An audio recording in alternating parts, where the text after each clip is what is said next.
जो बात अभी आप कर रहे थे कि आगे क्या, ये स्थिति से हम कब उभरेंगे, तो इस स्थिति से उभरने के लिए ही भारत सरकार ने ये कदम उठाए हैं।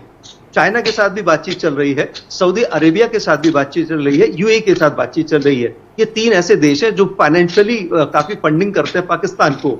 इंडियन गवर्नमेंट के जो सुपर अफसर्स हैं वो लगातार बात कर रहे हैं कि कुछ ना कुछ एम्बार्गो आपकी तरफ से भी आना चाहिए पाकिस्तान की ओर, और बहुत जल्द, लगभग 1 हफ्ते के अंदर हमें सुनने को मिलेगा कि चीन तो नहीं, लेकिन जो 2 देश के नाम मैंने आपको गिनाए, उन देश की तरफ से कोई ना कोई रोक, कोई ना कोई फाइनेंशियल एम्बार्गो या आर्थिक सहायता इन देशों की रोकी जा सकती है पाकिस्तान के लिए। तो एक बहुत बड़ी भारत की सफलता होगी। इसको एक युद्ध की सफलता के तौर पर भारत की जनता को देखना चाहिए, ना कि भावनात्मक तौर पर।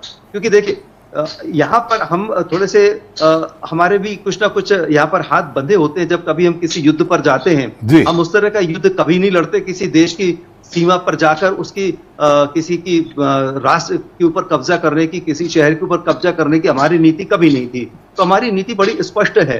तो इस तरह की जो इकोनॉमिक एम्बार्गो है उसकी तरफ धीरे धीरे भारत कदम आगे बढ़ा रहा है। और जो बातें हमने जल संधि के माध्यम से की, जल संधि के माध्यम से हमने उसकी आर्थिक कमर तोड़ने की पूरी तैयारी कर दी है। और इसके बाद जो वीजा की बात थी, देखिए अभी भी यहाँ पे दिक्कत ये थी कि पाकिस्तान के लोग सीधे वीजा लेकर भारत नहीं आ रहे थे। सार्क कंट्रीज के तहत जो ट्रीटी है कि सार्क कंट्री के देश आपस में अपने पासपोर्ट को साझा कर सकते हैं, उसके तहत पाकिस्तानी लोग दुबई के मार्ग से भारत में आ रहे थे। तो सार्क का जो ट्रीटी है, उस ट्रीटी से भी भारत हट गया है, पाकिस्तान के ऊपर रोक लगा दी है। उस पासपोर्ट का भी अब पाकिस्तानी उपयोग नहीं कर रहे हैं। यही वजह है कि बाघा बॉर्डर पर पाकिस्तानी जो लौट रहे हैं उनकी संख्या बहुत ज्यादा बढ़ गई है।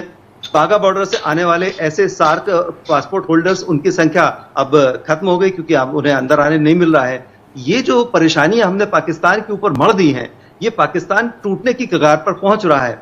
बलूचिस्तान से लेकर वैसे ही वो परेशान था, उसकी जो सेना है वहां पर वो बुरी तरह से परेशान होकर वहां पर एक तरह से वहां पर बलूच जो लोग हैं वो हावी बने हुए हैं, पाकिस्तानी सेना का कत्लेआम कर रहे हैं। तो इस तरह से देखा जाए तो हमने पाकिस्तान के खिलाफ जो अभी स्टेप उठाए पिछले 48 घंटों के अंदर, वो एक युद्ध से ज्यादा बड़े स्टेप्स हैं और दुनिया को संकेत दिया है कि याद रखिए, युद्ध के अलावा भी दूसरे तरीके हैं देश को नेस्तनाबूद करने के लिए। जी बिल्कुल सही। काजी साहब,